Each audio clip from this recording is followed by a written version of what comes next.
Welcome to డిఆర్టీవీ news. ముందుగా బులెటిన్లో headlines చూద్దాం.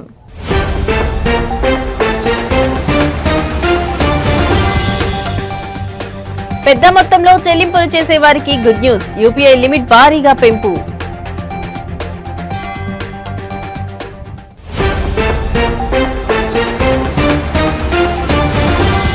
వైసీపీ నాయకులు తప్పుడు ప్రచారాలు మానుకోవాలి. కదిరి ఎమ్మెల్యే కందికుంట వెంకటప్రసాద్ హెచ్చరిక.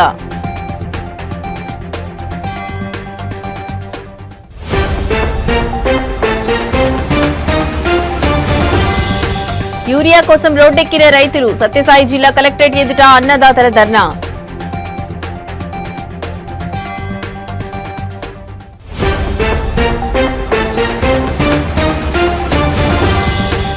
వనపర్తిలో జర్నలిస్టుల నిరసన. ఖమ్మం జర్నలిస్టుపై కేసు ఎత్తివేయాలని డిమాండ్.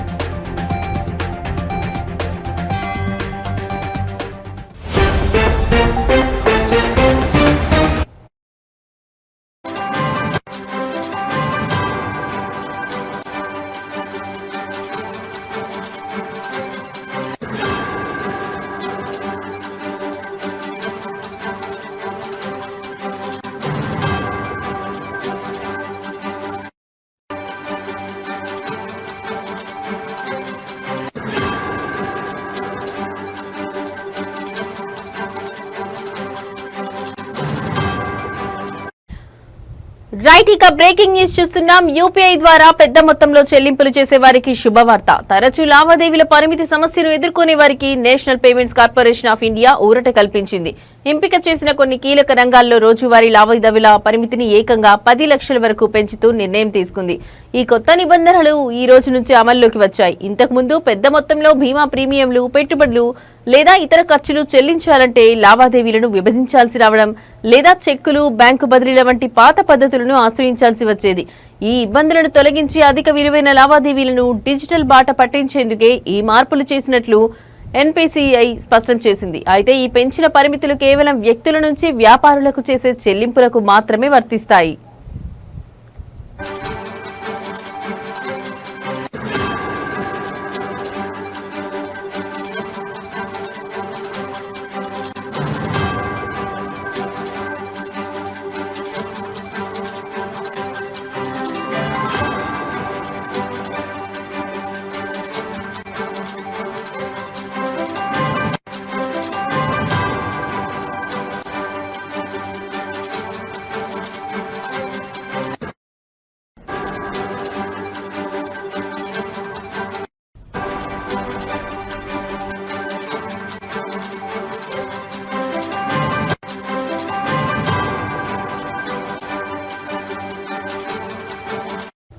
తాజా మార్పుల ప్రకారం క్యాపిటల్ మార్కెట్లు బీమా ప్రీమియంల చెల్లింపుల కోసం ఒక్కో లావాదేవీ పరిమితిని 2 లక్షల నుంచి 5 లక్షలకు పెంచారు.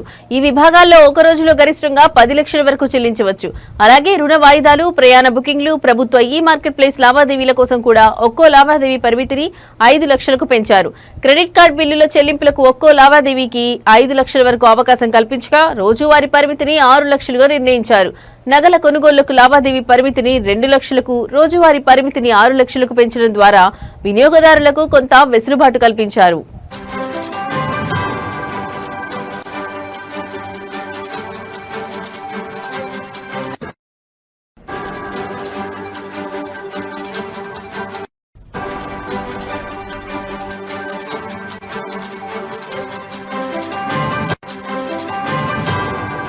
అయితే వ్యక్తుల మధ్య రోజువారీ లావాదేవీల పరిమితిలో ఎలాంటి మార్పు చేయలేదని, అది యథాతథంగా 1 లక్షగానే కొనసాగుతుందని ఎన్పీసీఐ స్పష్టం చేసింది. ఈ పెంచిన పరిమితులు కేవలం ధృవీకరించబడిన వ్యాపారులకు చేసే చెల్లింపులకు మాత్రమే వర్తిస్తాయని, ఇది లావాదేవీల భద్రతను మరింత పెంచుతుందని నిపుణులు చెబుతున్నారు. ఈ నిర్ణయాన్ని ఫిన్టెక్ సంస్థలు, పారిశ్రామిక వర్గాలు స్వాగతించాయి. వినియోగదారులు ఎలాంటి అదనపు ప్రక్రియ పూర్తి చేయాల్సిన అవసరం లేకుండానే ఈ కొత్త పరిమితులు ఆటోమేటిక్ గా వర్తిస్తాయని ఎన్పీసీఐ తెలిపింది.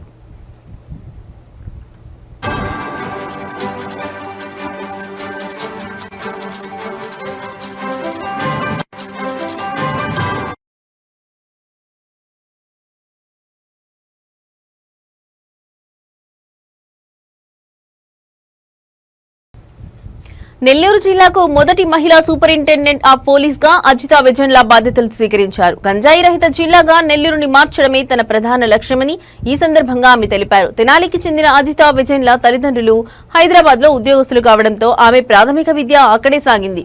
నెల్లూరులో ఇంటర్ చదివిన అనంతరం చెన్నై ఐఐటీలో మెకానికల్ ఇంజనీరింగ్ పూర్తి చేశారు. అనంతరం అమెరికాలో ఎంఎస్ చేసి కొంతకాలం ఉద్యోగం చేశారు. సివిల్ సర్వీసులపై ఆసక్తితో స్వదేశానికి తిరిగి వచ్చి హైదరాబాద్ సెంట్రల్ యూనివర్సిటీలో పీహెచ్డీ చేశారు. 2015లో ఆమె ఇండియన్ పోలీస్ సర్వీస్ కు ఎంపికయ్యారు. ఆమె భర్త ఐపీఎస్ అధికారి రాహుల్ దేవ్ సింగ్ ప్రస్తుతం విజయవాడ రైల్వే ఎస్పీగా పనిచేస్తున్నారు.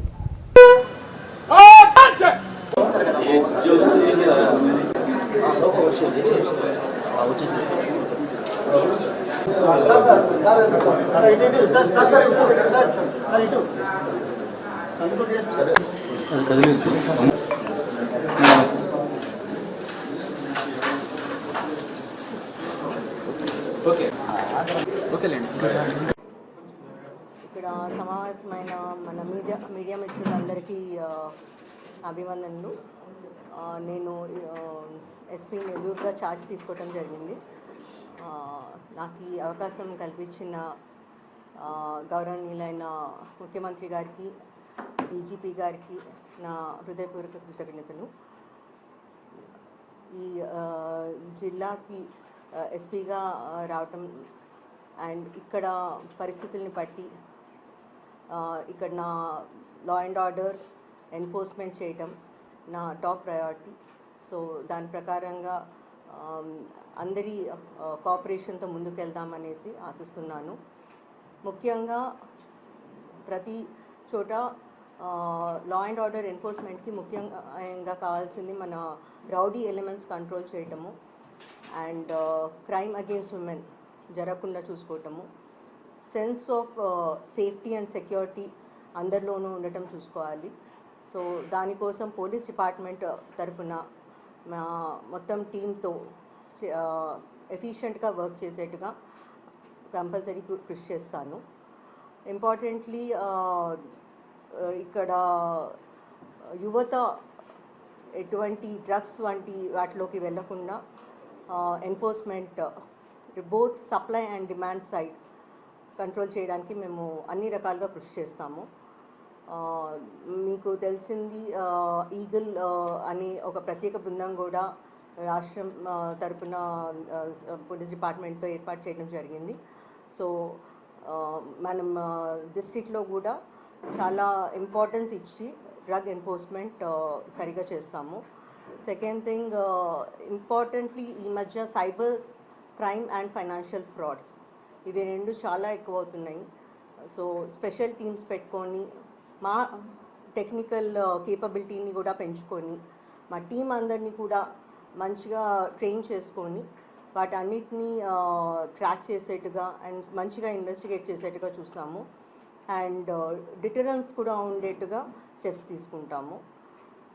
మోస్ట్ ఇంపార్టెంట్లీ మా స్టాఫ్ మా personal well being and mental health is very important. Police పర్సనల్కి కావాల్సినట్టుగా అన్ని రకాలుగా వెల్ఫేర్ కార్యక్రమాలు కూడా చూసుకుంటాము.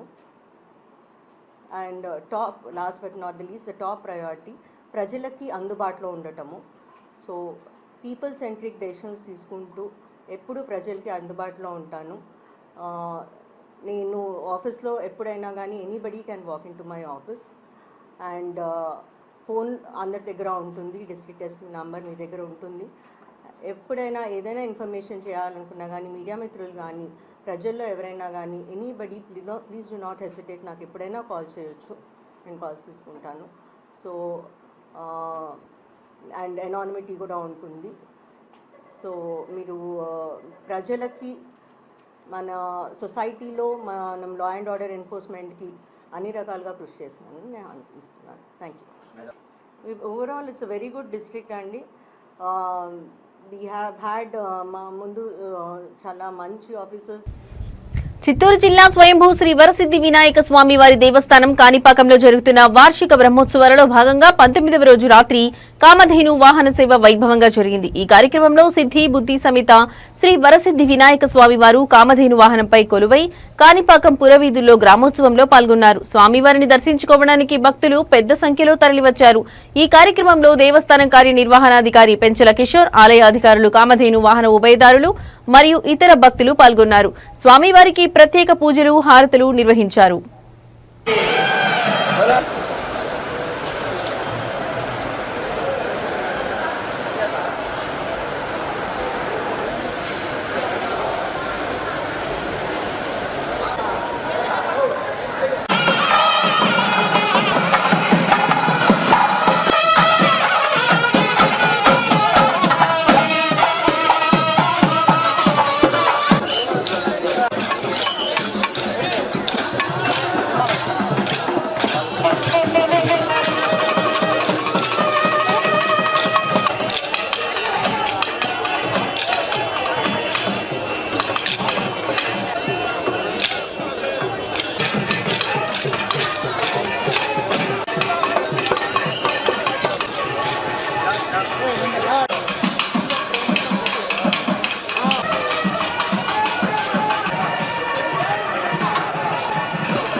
తెలుగుదేశం పార్టీ నాయకుడు ఒకరు వైసీపీ నేతలపై తీవ్ర విమర్శలు చేశారు. వైసీపీ నాయకులు తప్పుడు ప్రచారాలు మానుకుని జాగ్రత్తగా మాట్లాడాలని ఆయన హెచ్చరించారు. తాము రోడ్డుపైకి వచ్చి మాట్లాడేందుకు వైసీపీకి అవకాశం ఇస్తున్నామని, కానీ గత 5 ఏళ్లు తమ పాలనలో ఒక్కరోజు కూడా ప్రజా సమస్యలపై మాట్లాడేందుకు వైసీపీకి అవకాశం ఇవ్వలేదని, సిగ్గు మానం ఉంటే గుండెల మీద చేయి వేసుకుని ఆలోచించుకోవాలని ఆయన అన్నారు. జగన్మోహన్ రెడ్డి ప్రజలు సంతోషంగా ఉంటే ఓర్చుకోలేరని, మహేష్ బాబు సినిమాలోని విలన్ లాగా ఇతరులు ఏడుస్తుంటే నవ్వే సైకాలజీ కలిగిన వ్యక్తని ఆయన విమర్శించారు. డాక్టరేట్ కోసం ప్రయత్నిస్తున్న మాజీ మంత్రి ఉషశ్రీ చరణ్ మెడికల్ కాలేజీలపై మాట్లాడిన తీరు హాస్యాస్పదంగా ఉందని టీడీపీ నాయకుడు అన్నారు. తాము నిర్మించిన రోడ్లపైనే ప్రయాణిస్తున్న ఆమెకు తాము చేసిన అభివృద్ధి కనిపించడం లేదా అని ప్రశ్నించారు. 23 కేసులు పెట్టినారు.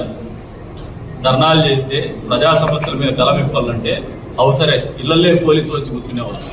మీ ఇళ్లలోకి ఏమన్నా పంపిస్తానమ్మా? ఈరోజు మాజీ మంత్రి ఉషశ్రీ చరణ్,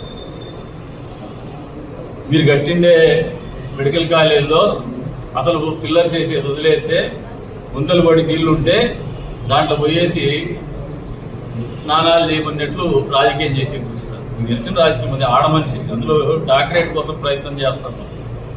హాఫ్ నాలెడ్జ్ అని మాట్లాడుతాను. నీకు ఫుల్ నాలెడ్జ్ ఉంది కదా, ఒండిగోళ్ళు కనపడలేదా? కదిరికి వచ్చినావు, చెప్పా పెట్టకుండా గాండ్లపేట పోయినావు, అభివృద్ధి లేదని మాట్లాడతావు. మేమేసిన రోడ్డు మీద పోయినావు తల్లి. నువ్వు ఇప్పటికీ నిన్ను ఎందుకు సమాధానం చెప్పాల్సి వస్తుందంటే, అనివార్యంగా మీరు వైఎస్ఆర్సీపీ పార్టీకి ఈ జిల్లా అధ్యక్షురాలు ఉన్నారు కాబట్టి మీరు మాట్లాడే మాటలు అందరూ కూడా సమాధానం చెప్తాం. మేము ఖచ్చితంగా రాజకీయాలే మాట్లాడతాము. మీ కళ్ళగా నీళ్లు కనపడలేదా? మళ్ళీ ఏదో వేదికగా పిలుస్తుందంట. అంటే ఇది ఒక ప్రహాసనం అయిపోయింది. ఎట్లా లేయేది కాదు, పోయేది కాదు, లేస్తే మంచిది కాదని అసలు వీడు లేసేది లేదు, వాడు పెట్టేది లేదు. ఈ రకమైన ధోరణితో రాజకీయాలు చేయాలనుకుంటే ఇంకా మూర్ఖపాలు వచ్చింది. మీకు హాఫ్ నాలెడ్జే మేడం, మీకు ఫుల్ నాలెడ్జ్ అయితే లేదు. ఇదంతా half knowledge, outdated politician strategy. కాంటెంపరీలో జంజీ వచ్చేసింది తల్లి. నువ్వు జంజీ కాదేమో. జంజీ దగ్గరికి వచ్చినప్పుడు they are more productive, they are more realistic and they are more materialist. వాస్తవాలే మాట్లాడతారు, వాస్తవంలో బతుకుతారు, వాస్తవాలే ఆచరిస్తారు, ఉత్పాదకతను పెంచుకుంటారు. వాళ్ళకి ఇచ్చిన టాస్క్ని వితిన్ నో టైం కంప్లీట్ చేసేటువంటి జనరేషన్ ఉన్నటువంటి పరిస్థితి.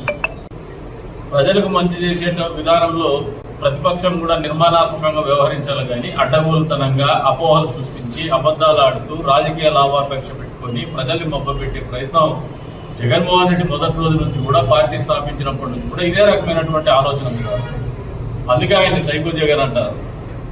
ఆయన మామూలుగా మనస్తత్వమే ఒక రకమైనటువంటి పెక్యులియర్ సైకాలజీ. అదేదో సినిమా వచ్చింది చూడండి, మహేష్ బాబు సినిమా, ఎవరో ఏడుస్తా అంటే నవ్వుతా అంటాడు, ఆ టైప్ సైకాలజీ. సత్యసాయి జిల్లా యూరియా సరఫరాలో ప్రభుత్వం విఫలమైందని ఆరోపిస్తూ శ్రీ సత్యసాయి జిల్లా కేంద్రం పుట్టపర్తిలో రైతులు రోడ్డెక్కారు. కాంగ్రెస్ పార్టీ ఆధ్వర్యంలో రైతన్నలు భారీ ర్యాలీ నిర్వహించి కలెక్టరేట్ ఎదుట నిరసన వ్యక్తం చేశారు. ఇనుములపల్లి గణేష్ సర్కిల్ నుంచి ప్రారంభమైన ఈ ర్యాలీ కలెక్టర్ కార్యాలయం వరకు కొనసాగింది. ఈ సందర్భంగా కాంగ్రెస్ పార్టీ జిల్లా కిసాన్ కాంగ్రెస్ అధ్యక్షుడు సజ్జారెడ్డి మాట్లాడుతూ రైతులకు యూరియా సరఫరా చేయడంలో అధికార ప్రభుత్వం పూర్తిగా విఫలమైందని విమర్శించారు. ఒక రైతుకు కేవలం 2 బస్తాలు మాత్రమే ఇవ్వాలనే నిబంధనను సడలించి సాగు విస్తీర్ణానికి అనుగుణంగా యూరియాను అందించాలని డిమాండ్ చేశారు. యూరియాకు ఉన్న డిమాండ్ను దృష్టిలో ఉంచుకుని కొంతమంది వ్యాపారులు బ్లాక్ మార్కెట్కు యూరియాను తరలిస్తున్నారని, దీనిని తక్షణమే అరికట్టాలని సజ్జారెడ్డి అన్నారు. అంతేకాకుండా ఎంఆర్పీ ధరలకే యూరియాను సరఫరా చేసేలా చర్యలు తీసుకోవాలని కోరారు.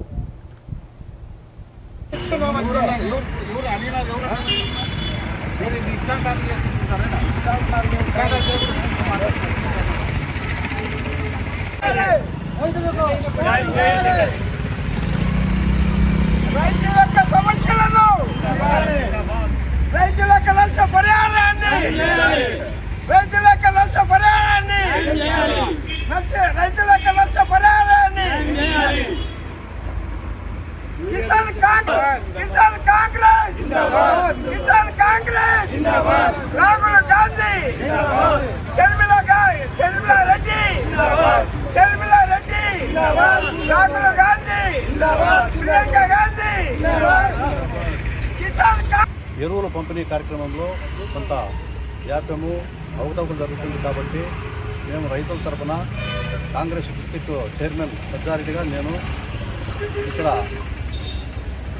రైతులకు వాళ్ళ భూములు ఎవరైతే పంటలో అధికంగా పెట్టింటారో వాళ్ళ యొక్క భూముల పరిమితిని బట్టి ఆధార్ కార్డు ఒకే వ్యక్తికి ఒకే మూట ఇస్తూ ఉన్నారు. అది కాకుండా ఆ భూమి పరిమితిని బట్టి వాళ్ళకి ఎంత కావాలంటే అంత కూడా యూరియాలు పంపిణీ చేసేదానికి మేము కలెక్టర్ దగ్గరికి వచ్చి మేము వనపర్తి జిల్లా TUWJ 143 యూనియన్ అధ్యక్షుడు అల్లెం నారాయణ పిలుపు మేరకు వనపర్తి జిల్లా కేంద్రం రాజీవ్ చౌరస్తాలో జర్నలిస్టులు నల్ల బ్యాడ్జీలు ధరించి నిరసన తెలిపారు. ఈ నిరసనకు యూనియన్ జిల్లా అధ్యక్షుడు బక్షి శ్రీధర్రావు నాయకత్వం వహించారు.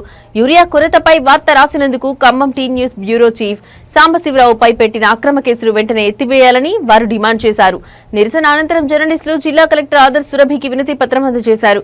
యూనియన్ జిల్లా అధ్యక్షుడు బక్షి శ్రీధర్రావు మాట్లాడుతూ రైతుల యూరియా కొరత సమస్యపై వార్త రాసినందుకు సాంబశివరావుపై పోలీసులు కుట్రపూరితంగా నాన్ బెయిలబుల్ కేసు నమోదు చేయడాన్ని తమ సంఘం తీవ్రంగా ఖండిస్తుందని చెప్పారు. జర్నలిస్టుల స్వేచ్ఛను అణచివేసే ఈ చర్యను ప్రభుత్వం వెంటనే ఉపసంహరించుకోవాలని ఆయన డిమాండ్ చేశారు. సమాజంలో జర్నలిస్టులది కీలక పాత్ర ఉంటుంది. అందులో భాగంగానే జర్నలిస్టులు ఎప్పటికప్పుడు ప్రజా సమస్యలను ప్రభుత్వం దృష్టికి తీసుకుపోయే కార్యక్రమాన్ని నిర్వహిస్తూ ఉంటారు. అది వారి విధి నిబంధనలో విధి నిర్వహణలో ఒక భాగం కాబట్టి, అదేవిధంగా ఈ మధ్య రైతులు ఏదైతే ఎదుర్కొంటున్నారో యూరియా సమస్యను, ఆ సమస్యపై పత్రికల్లో రాస్తున్న విలేకరులను ప్రభుత్వం టార్గెట్ చేస్తుంది. ముఖ్యంగా పోలీసులు ప్రజాస్వామ్యాన్ని అపహాస్యం చేస్తూ జర్నలిస్టులపై కేసులు పెట్టేందుకు ఏమాత్రం కూడా జంకటం లేదు. కాబట్టి ఏదైతే అక్రమ కేసులను జర్నలిస్టులపై నమోదు చేస్తున్నారో వాటిని వెంటనే ఎత్తివేయాలి.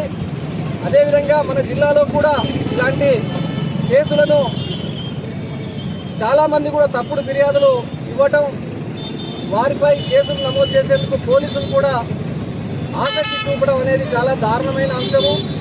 కాబట్టి ఇలాంటి సంఘటనలు ఏమైనా ఉంటే పూర్తిగా విచారణ జరిపి సంబంధిత జర్నలిస్టులతో పూర్తి వివరాలు సేకరించి ఏదైతే ప్రజాస్వామ్యానికి వ్యతిరేకంగా జర్నలిస్టులు వ్యవహరిస్తే తప్ప కేసులు నమోదు చేసే హక్కు ఎవరికి కూడా లేదు. కాబట్టి ఇటు పోలీసులు కానీ అటు రాజకీయ పార్టీల నాయకుల ఒత్తిళ్లు కానీ జర్నలిస్టులపై ఉంటే జర్నలిస్ట్ లోకం కూడా ఒక్క తాటిపైకి వచ్చి ఇలాంటి సంఘటనలను తీవ్రంగా ఖండించడమే కాకుండా జర్నలిస్టుల ఐక్యతతో చాలా అంటే ఏదైతే అన్యాయం ఉందో అన్యాయాన్ని ఎదిరించేందుకు మేమంతా కూడా ఒక్క తాటిపైకి వస్తామని చెప్పి సందర్భంగా తెలియజేసుకుంటున్నాం. కాబట్టి ఈ అక్రమ కేసులను వెంటనే తొలగించాల్సిన బాధ్యత పోలీస్ శాఖ పైన ఉంది. అదేవిధంగా ప్రభుత్వం కూడా ఎక్కడైతే సమస్యలు ఉన్నాయో ఆ సమస్యలపై ప్రజల దృష్టికి తీసుకునేందుకు పత్రికల్లో సంగారెడ్డి జిల్లా కంది గ్రామంలోని పల్లె ప్రకృతి వనంలో సిమెంట్ పలకలు పాతి అడ్డంగా పెట్టారని గ్రామ సెక్యూరిటీ గార్డుకు ఫిర్యాదు అందింది. ఈ ఫిర్యాదుపై గ్రామ పంచాయతీ కార్యదర్శి వెంటనే స్పందించారు. గ్రామ కార్యదర్శి గ్రామ పంచాయతీ సిబ్బందితో కలిసి పల్లె ప్రకృతి వనాన్ని పరిశీలించారు. అనంతరం మాట్లాడుతూ ఈ విషయాన్ని ఉన్నతాధికారుల దృష్టికి తీసుకెళ్తామని తెలిపారు. పల్లె ప్రకృతి వనాన్ని కాపాడాలని గ్రామస్తులు కోరుతున్నారు.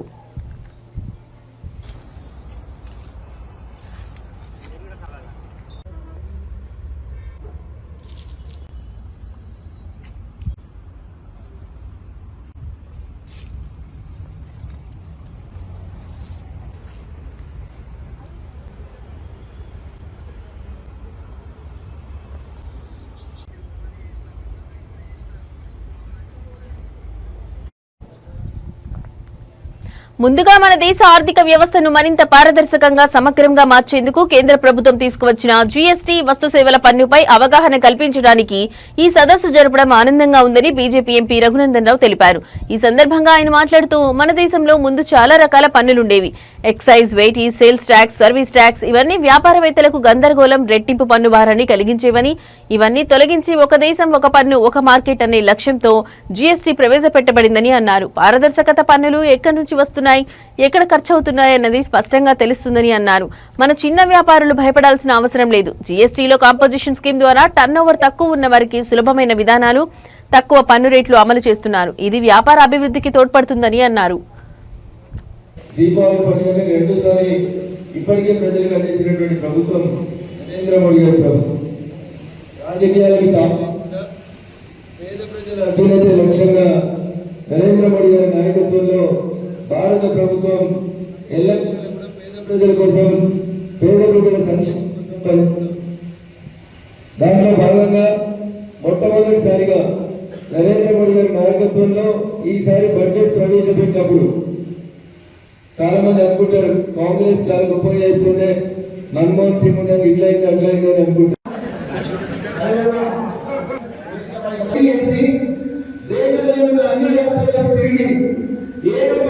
మేధావి చెప్పినటువంటి మన్మోహన్ సింగ్ గారు కనీసం సంవత్సరానికి 50,000 పెంచినా వారు 10 సంవత్సరాల టెన్యూర్లో అది కాస్త 7.5 లక్షల దాకా పెరిగింది. కానీ దురదృష్టం అంతర్గత ఆంధ్రప్రదేశ్ ప్రభుత్వం మహిళలకు ఆర్టీసీ బస్సులలో ఉచిత ప్రయాణం కల్పించిన తర్వాత సీట్ల కోసం మహిళల మధ్య గొడవలు తరచుగా జరుగుతున్నాయి. తాజాగా ఎన్టీఆర్ జిల్లాలో ఒక ఆర్టీసీ బస్సులో సీటు విషయంలో 2 మహిళలు వాదులాడుకున్న వీడియో సోషల్ మీడియాలో వైరల్ అవుతోంది. ఈ ఘటన పెనుగంచిప్రోలు నుండి విజయవాడ వెళ్లే ఒక ఆర్టీసీ బస్సులో జరిగింది. బస్సులో సీటు విషయంలో మొదట 2 మహిళల మధ్య వాగ్వాదం జరిగింది. వీరి బంధువులు కూడా గొడవలో జోక్యం చేసుకోవడంతో అది మరింత తీవ్రమైంది. 2 మహిళలు ఒకరిపై ఒకరు వాటర్ బాటిల్ విసురుకుంటూ బూతులు తిట్టుకున్నారు.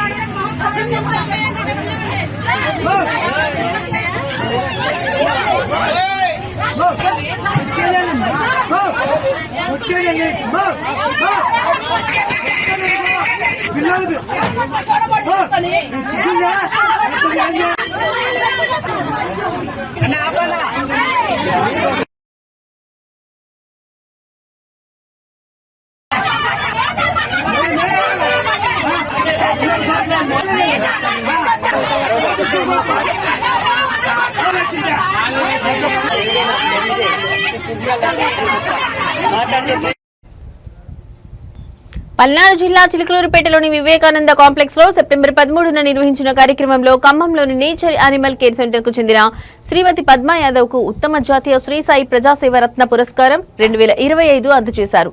ఈ పురస్కారాన్ని శ్రీ జయసాయి ట్రస్ట్ చైర్మన్ పూసపాటి బాలాజీ గారి చేతుల మీదుగా ఆమెకు ప్రదానం చేశారు. ఈ సందర్భంగా పద్మా యాదవ్ మాట్లాడుతూ జాతీయ స్థాయి పురస్కారం లభించినందుకు సంతోషంగా ఉందని తెలిపారు. గతంలో తనకు ఎన్నో అవార్డులు వచ్చాయని, అయితే ఈ రోజు అందుకున్న అవార్డుకు ఒక ప్రత్యేకత ఉందని ఆమె అన్నారు. భగవంతుని ఆశీస్సులతో మరింత ముందుకు వెళ్లాలని కోరుకుంటున్నానని తెలిపారు. జంతు సంరక్షణలో ఆమె చేసిన కృషికి గుర్తింపుగా ఈ పురస్కారం లభించింది.